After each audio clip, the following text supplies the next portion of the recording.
Ito po ay isang Manga Tagalog Recap at ito ang Zian Anim Tagalog Recap Channel.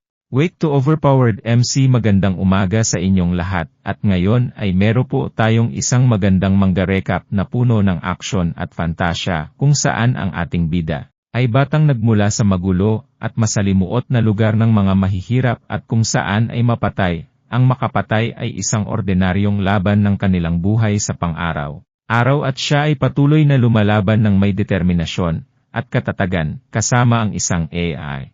Kaya halina at ating subaybayan. At ang istorya ay nagsimula sa unang kabanata at makikita natin na itinutok ng ating bida ang kanyang baril sa isang holographic AI. At ang AI ay nagtatanong kung siya ay isang hunter. Ilang araw na nakalipas sa magulo at maruming dako ng lungsod. Mga halimaw mula sa wasteland ay magsimulang umatake sa kaiskwateran. Isa sa mga tumatakbo ay ang ating bida. Si Akira. Isang batang lalaki na nakatira sa isang magulo at maruming dako ng lungsod. Gusto niyang humanap ng armas. Anumang sandata ay okay na. Bigla siyang nakarinig ng putok ng baril sa malapit. Isang lalaking nagpapaputok ng kanyang pistola sa mga tao upang maging pain, parang kawatan, na walang hiya, at minamaliit ang buhay ng tao. Normal lang yun sa lugar na ganito para kay Akira. Hindi nagpatinag ang kanyang determinasyon at nagpatuloy sa pagtakbo. Sinusubukang humanap ng sandata na magagamit niya. Sa wakas ay natagpuan niya ang isang pistol sa lupa. Agad niyang sinunggaban ang pagkakataon at namangha sa baril sa kanyang kamay. Ngunit ito pala ay isang sumpa na nagkukunwari. Ang isa sa mga halimaw ay nakatingin sa kanya na parang biktima na kailangan manghuli kaagad. Kumakagat ang halimaw. Agad namang humarang si Akira gamit ang kanyang kamay. Kahit masakit, ginamit niya ang pagkakataong ito para mag-counterattack. Tinutukan niya ang bibig ng halimaw at pinaputok ang kanyang baril.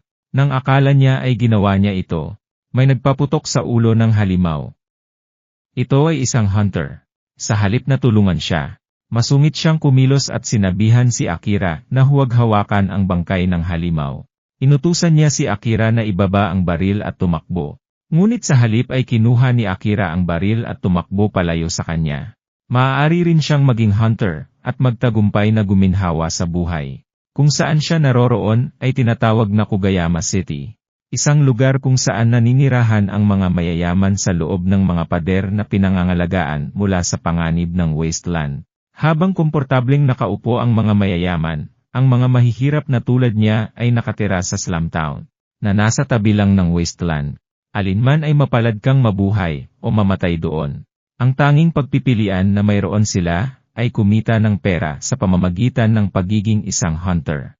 Kung matagumpay kang mabuhay mula sa wasteland at kung sakaling may makitang relics, maaari mong ibenta ito para sa maraming pera para mabuhay ka sa loob ng mga pader. Habang sinusubukang huminga ay nakarating siya sa isang lugar na may mga lumang relic ng mundo, ang mga sinaunang guho ng lungsod ng Casus Ahara.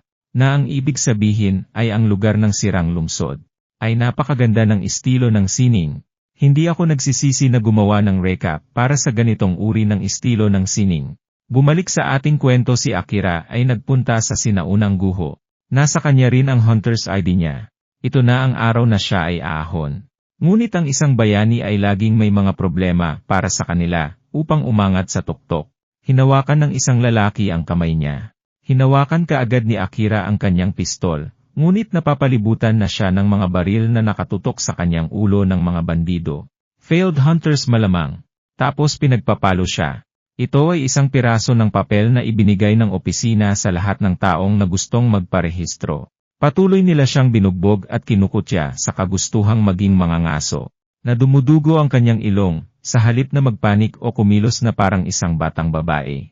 Tinitigan niya ang mga ito at tinama ang mga ito gamit ang tunay niyang pangalan. Hindi naman yata maganda ang pagpapalaki ng mama niya ho. Ang batang ito ay maaaring matuto ng isang bagay mula sa kanya. Patuloy nila siyang tinutuya. Ni hindi nga siya marunong magbasa at magsulat dahil ang pangalan sa tiket niya ay Ahira at hindi Akira. Pagkatapos ay itinutok nila ang kanilang mga baril sa kanya at sinabi sa kanya na ibigay ang lahat. Biglang may napansin si Akira. Isang mahinang liwanag, at isang holographic na babae na nagtatanong kung siya ay isang hunter. Tanong ng babae nang makita siya. Agad na itinutok ni Akira ang kanyang pistola sa kanya. Parang hindi siya nakikita ng mga bandido. Nagpatuloy ang babae sa paglalakad papunta sa kanya. Sigaw ni Akira sa kanya na huminto. Ang bandido ay nag-isip na nakakakita siya ng multo mula sa lumang mundo. Sa gulat ni Akira ay dumaan ang babae sa kamay niya. Binalaan siya nito na tumakbo patungo sa kalapit na gusali kung ayaw niyang mamatay. Hindi maproseso ni Akira ang nangyayari at nagsimulang magbilang ang babae. Nagbaba siya ng tingin sa kanya at sinabing huli na siya. Pagkatapos ay nawala buong lakas na tumakbo si Akira sa kalapit na gusali. Bigla niyang naramdaman ang pagtama ng malakas na pagsabog na naging dahilan ng paggulong niya. Halos hindi nakaligtas. Bumalik yung AI kanina at sinabing pumasa siya. Nagpakilala siya bilang Alpha. Pagkatapos magpakilala, ay sinabihan siya nito na tumakbo patungo sa hagdan. Na walang pagpipilian ay maaari lamang siyang sumunod sa kanya. Sa rooftop habang hinihingal, tinanong niya si Alpha kung anong nangyayari. Pumayag siya at tinukso siya. Ang pangalan niya ay Akira. Ipinaliwanag niya na malapit na siyang mapatay ng isang weapon dogs, at ibinigay lamang niya ang suporta na kailangan niya. Nalilito siya kung ano ang ibig niyang sabihin sa weapon dogs. Sinabi sa kanya ni Alpha na tumingin sa ibaga mayroong weapon dogs monsters na idinisenyo upang protektahan ang lumang mundo. Ang mga baril sa kanilang likod ay dulot ng mga nanom machine sa kanilang tiyan upang gumawa ng mga armas at bala para sa kanila. Tinanong ni Akira kung ano siya. Ipinaliwanag niya na siya ay augmented reality. Tinanong ni Akira kung ano ang augmented reality. Ipapaliwanag ko ito sa aking mas simpleng mga salita para sa inyo. Ang augmented reality ay parang virtual reality, ngunit may pangunahing pagkakaiba habang ang V ay lumilikha ng ganap na virtual na mundo. Nagdaragdag ang AR ng mga digital na elemento sa totoong mundo sa isipan ng isang tao. Tinanong ni Alpha kung si Akira ay isang hunter. Positibong sumagot ang ating MC si Alpha, ay lumapit at humingi ng tulong sa kanya. May ruins na gusto niyang sakupin. Humingi ng karagdagang impormasyon si Akira, ngunit napakahina niya para masakop ang ruin. Iyon ang dahilan kung bakit para sa advance na pagbabayad, ibibigay sa kanya ni Alpha ang suporta na kailangan niya upang makarating doon. At kung masakop niya ito, gagantimpalaan siya ng Fortune of Old Relics. Excited si Akira habang tinatanong kung totoo. Kinumpirma ito ni Alpha, pero biglang nawala ang excited na mukha ni Akira. Bagamat nagpapasalamat siya sa pagligtas sa kanya kanina, ang sagot niya ay hindi. Nagbago ang mata ni Alpha. Ipinaliwanag ni Akira na gusto niyang maging hunter. Siya ay naluko dahil sa mga walang laman na pangako, natapakan at nawala ang lahat. Kaya lang, gusto niya rin na, wag na siyang maliitin ng kahit sino, kahit kailanman. Sinabi sa kanya ni Alpha na ito ay isang beses lamang sa isang buhay na pagkakataon, at kasama ang mga halimaw sa ibaba. Mamamatay na siya nang wala sa oras pero nakapagdesisyon na si Akira pagdating sa ruin. At kung siya ay mamatay, ibig sabihin lang ay wala na siyang swerte. Naglakad siya palayo kay Alpha. Mas naging interesado ito sa kanya. Kaya naman may inaalok ito sa kanya. Iminungkahi niya na tulungan niya ito sa panahong ito at gagawin nila ang kanilang kontrata mamaya. Kung nagpasya siyang magtiwala sa kanya. Ito ay isang magandang pakikitungo sa kanyang suporta, hindi siya kailangang mag-alala tungkol sa pagkamatay. Pumayag naman siya, pero kung may maramdam man lang siyang di tama, talagang iiwan niya siya. Pumayag siya at pinangakuan siya ng isang bagay at iyon ay ang palaging sundin ang kanyang mga instructions, kung hindi ay mamamatay siya. Ngayong selyado na ang deal, kailangan muna niyang makatakas. Ngunit para magawa yon, kailangan niyang makalagpas sa mga weapon dogs. Madali itong gawin dahil predictable ang mga ito. Sa pagsusuri ni Alpha, may iwasan ni Akira ang kanilang mga atake.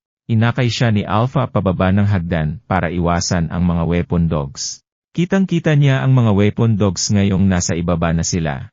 Gusto ni Alpha na tumakbo si Akira sa kanila at hindi lumingon. Wala siyang pagpipilian, kundi sundin ang mga instructions nito, at magsimulang tumakbo ng mabilis hanggat kaya niya.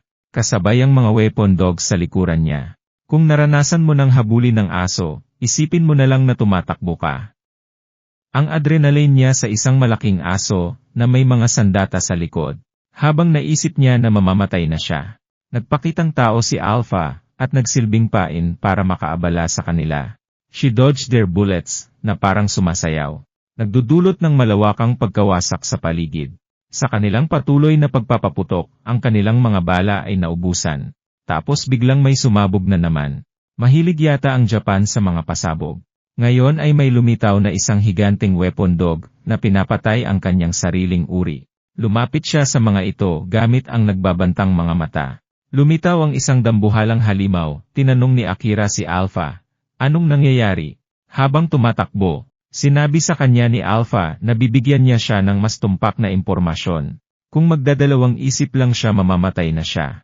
Tiniyak niya na hindi niya hahayaang mamatay ito at sinimulan niya ang kanyang instructions. Pagbibigay sa kanya ng mga detalyadong instructions. Sinabi niya sa kanya na ihanda ang kanyang baril, ngunit ano ang magagawa ng isang pistola? Sa laki ng halimaw na ganyan. Gayunpaman ay patuloy pa rin siyang sumusunod sa mga utos nito. Tumatakbo at gumulong. Sa wakas ng ang countdown ay tumama sa isa. Lumingon siya sa likod at itinutok ang kanyang pistol sa mata ng halimaw, kaagad niyang pinaputukan ng walang tigil gamit ang lahat ng bala niya. Natumba siya, kaya kung saan ang halimaw ay naging sanhi ng pagyanig ng lupa na parang lindol. Hindi siya makapaniwala sa mga mata niya. Napatay niya talaga ang higanteng halimaw gamit lamang ang isang pistola. Ipinagmamalaki ni Alpha ang sarili na nagawa lang niyang ibagsak ito dahil sa kanya. Pagkatapos ay nagsasalita siya ng napakabilis sa kanyang suporta. May tiwala ba siya sa kanya ngayon? Si Akira, napagod sa laban, ay nagpapasalamat sa kanyang Alpha sa pagkakataong ito para bigyan siya ng panibagong suporta. Kung sumasang-ayon siya sa kanyang mga tuntunin, nagtago si Akira sa loob ng isa sa mga abandonadong gusali. Nang makumpirma ni Alpha na ligtas ang paligid. Ngayon sinabi niya sa kanya na maaari na siyang lumabas ngayon. Tumingin si Akira kay Alpha, isang augmented ghost ng old world. Naisip niya ang proposal niya kanina. Makakatrabaho ba talaga niya ang isang na tulad niya? Tinanong siya ni Alpha kung gusto niya. Bumalik o magpatuloy sa paghahanap at sumagot siya na magpapatuloy siya sa paghahanap. Hindi siya babalik ng walang relic. Tinanong ni Alpha kung iyon ang gusto niya. Kailangan nilang pumunta sa isang lugar na mas mapanganib kaysa sa kung nasaan sila ngayon. Isang lugar na mas delikado, at may maraming ang mga weapon dogs. Mukhang imperno yata yon. Natakot si Akira. Ngunit nagpatuloy pa rin siya sa paglakad. Yan ang determinasyon, my boy. Mas lalo silang tumungo sa loob ng mga ruins, at sinabihan siya ni Alpha na magtago. Sumunod naman siya sa pag-aakalang may kalaban siya, pero nang tumingin siya sa paligid, walang naman. Pero patuloy niyang sinunod ang utos nito. Gumagapang at tumatakbo sa paligid. Sa kanya napansin na bumalik na lang sila. Matapos dumausdos sa pagitan ng masikip na pader, ay sinabihan siya ni Alpha na gawin ito at bumalik doon muli. Dahil dito ay lalong naghinala si Akira sa kanya, kaya hinarap niya ito. Kung babalik lang siya, bakit pa siya sinabihan nito na pumunta doon sa simula? Ipinaliwanag niya iyon dahil sa panganib. Kailangan nilang magbago ng landas. Pero kung walang tunog, may panganib ba talaga doon? With his curiosity taking over, sumilip siya sa paligid at wala naman meron doon. Siya ay sinigawan ni Alpha para bumalik agad at biglang may kakaibang kuryente ang lumitaw. Pagkatapos ay lumabas ang isang malaking robot na nakatingin sa kanya. Gulat na tinitingnan ni Akira ang robot. At agad na nagpaputok ng mga misael ang robot sa kanya. At ang buong lugar ay nasira. Napaatras siya ng pagsabog at nagdulot ng malaking hukay sa ibaba. Nang walang na-detect na tao ang robot, muli siyang nag-camouflage. Sa ibaba ng hukay kung saan ang misael ng robot ay sumabog ay, kung nasaan si Akira. Sa kanyang tiyan ay may sugat, wala siyang magagawa kundi hawakan lang ang sugat. Sa sakit, lumitaw si Alpha. Kung hindi dahil sa hacking ability. Sa missile guidance system, malamang patay na siya ngayon. Himalang buhay pa siya. Delikado ang lugar dahil sa pagpapatrolya ng mga automaton na may high-tech na camouflage. Kung hindi ka nasisiyahan sa mga direksyon ko, bakit hindi mo sinabi? Tanong ni Alpha. Si Akira ay humingi ng tawad sa kanya. Masama ang hitsura ng mga sugat at kailangan nilang gamutin ito sa lalong madaling panahon. Makatwiran naman na hindi agad magtiwala si Akira kay Alpha dahil ngayon lang niya ito nakilala. Ngunit kung siya ay mamatay, ito ay di rin makakabuti para kay Alpha. Kaya naman ginagawa niya ang lahat para mabuhay siya. Hiniling niya sa kanya na maniwala man lang sa mga salitang iyon. Disappointed sa sarili niya, sinabi niya sa sarili niya na there's no way he can be a hunter. Ngunit pinatatag siya ni Alpha, na hanggat maaari ay wag siyang mawawalan ng pag-asa. At gusto niya ay pumayag siyang makipagtulungan sa kanya. Siya na ang bahala sa iba. Basta maging matatag at determinado lang siya. Dahil hindi siya makakaabot sa pinakamataas kung wala sa kanya ang mga yon. Habang masakit pa rin ang mga sugat niya, nagpasya siya na. Siya ang bahala sa kanyang determinasyon at katatagan. Sa kanyang determinasyon ay inutusan siya ni Alpha na magtungo ng mas malalim sa ruins. Dumaan pa sila sa dos-dosenang automatons. Sa wakas nahanap nila kung ano hinahanap ni Alpha, na ito ang gamot ng Old World. Sinabi niya sa kanya na lunukin ang 10 sa kanila, at direktang ilagay ang isa sa kanyang mga sugat. Dahil mas mabilis maghilom ang mga nanomachines, kapag direktang inilagay sa sugat kaysa sa inumin ito. Matapos itong ilagay, isang matinding sakit ang bumalot sa kanyang mga sugat, dahilan para mapasigaw siya sa sakit, dahil dito ay hinimatay siya sa sakit. Sa sandaling siya ay nagising, bati ni Alpha sa kanya. Ngunit agad niyang itinutok ang kanyang pistola sa kanya. Hingal na hingal nang mapagtantong si Alpha iyon. Humingi siya ng tawad, nagulat lang siya. Kasi normally pag nagising siya may katabi siya. Kadalasan ito ay mga magnanakaw. At siya ay bigla ang kumilos batay lamang sa kanyang muscle memories. Naintindihan naman ito ni Alpha, at iniba ang topic, at tinanong siya tungkol sa mga sugat niya. Napansin niyang hindi na masakit ang sugat niya. Naghilom din ang sugat kanina. Talagang nakakamangha ang mga gamot ng Old World. Pinuri niya si Alpha, at patuloy siyang ginabayan upang maghanap ng mga relics. Hindi na sila masyadong kumuha dahil kailangan pa nilang bumalik. Nagdala sila ng ilang mga gamot, kutsilyo at ilang iba pang bagay. Nagpasya silang ito ay tama na sa araw na ito at umuwi. Sa loob ng mataong market ng Esquarter. Kahit madaming tao ay hindi nila makita si Alpha kahit nasa kanyang flashy outfit. Wala ring makakarinig sa kanya. Kaya pala parang kinakausap lang ni Akira ang sarili niya. Pagkatapos ay dumating sila sa mga lansangan. Ito ay isang eksena kung saan ang mga bata sa slum ay tumitig sa kanya nang may pag-uusisa at pag-iingat. Sa loob ng The Relic Exchange ay pumasok sila sa loob para ipagpalit ang kanilang mga relic. Sa gulat ni Akira, lahat ng relics na yon na nakuha niya ay nagkakahalaga lang ng 300 auram. Hindi man lang siya makabili ng pagkain sa halagang iyon. Sinabi sa kanya ng taong nasa desk na kung may problema siya dito ay magnenegosyo na lang siya sa ibang lugar. Tinatawanan at kinukutya siya, at dahil dito ay hawak niya ang kanyang pistola. Ngunit lahat ng nasa loob ay naghahanda na rin ng kanilang mga baril. Pinandilatan siya ni Akira pero sinabihan siya ni Alpha na huminto. Ipinaliwanag ng clerk na ang isang hunter na walang reputasyon o kasaysayan ay mababayaran lamang ng ganoon kalaki sa kanilang unang palitan. Dapat siyang magpasalamat na handa silang magbayad ng ganoon kalaki para sa kanyang pre-appraisal relics, na sigurado siyang magiging basura. Babayaran nila ang kabuang balanse pagkatapos ng susunod na palitan, at sigurado rin siyang hindi na siya babalik. Sinabi sa kanya ni Akira na gagawin niya at sa kanyang determinadong mga mata. Ngumiti ang clerk at sinabing mag-ingat sila. Sa Slum Ration Center. Ang trabahador doon ay nagsasalita tungkol sa pagkaing ginawa mula sa karne ng monster. At yung pagkain na pinag-uusapan lang nila ay nakakadiri.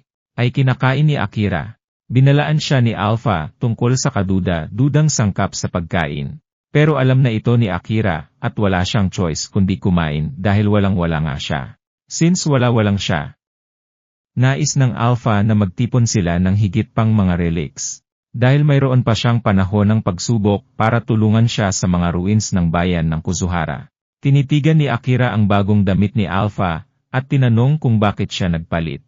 Tinanong niya kung may damit na gusto niya at sinabi niya sa kanya na yun nga, gaya ng damit na suot niya noong una silang magkita. Pag-iisipan niya muna. Tapos nagpalit siya ng damit, more like tanggalin yung damit niya, at naghubad. Nahiya naman si Akira at agad na sinabihan siyang magsuot ng damit. Tinanong ni Akira kung bakit siya nakasuot ng damit. Ipinaliwanag niya na may AR data pa rin ang ilang pasilidad ng Old World.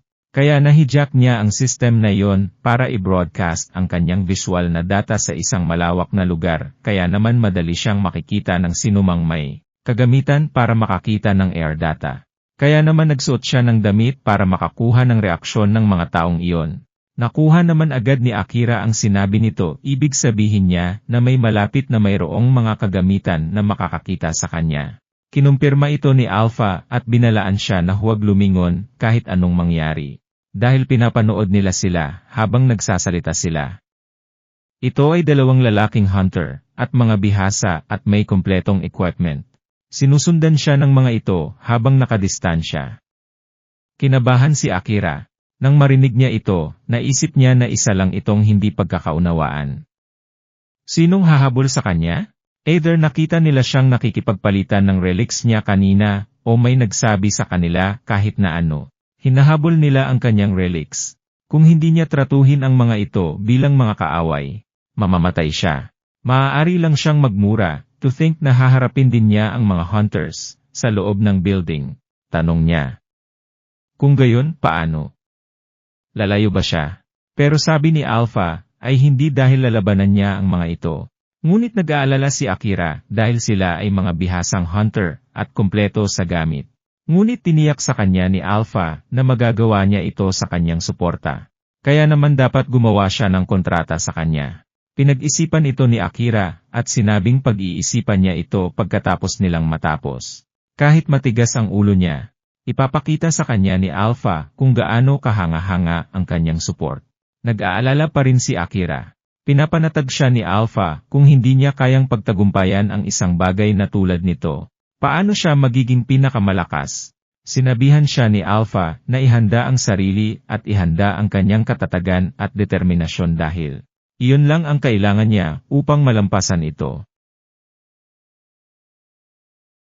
Please like the video, target is 200 like for this video, para ipagpatuloy ko ang video na ito. Pag umabot ito ng 200 like it means you like to continue for part 2. Salamat po sa panonood ng Tagalog Anime Recap and please subscribe to my channel and please hit the notification bell for more. Please like and comment if you like the video. Thank you and have a great day ahead.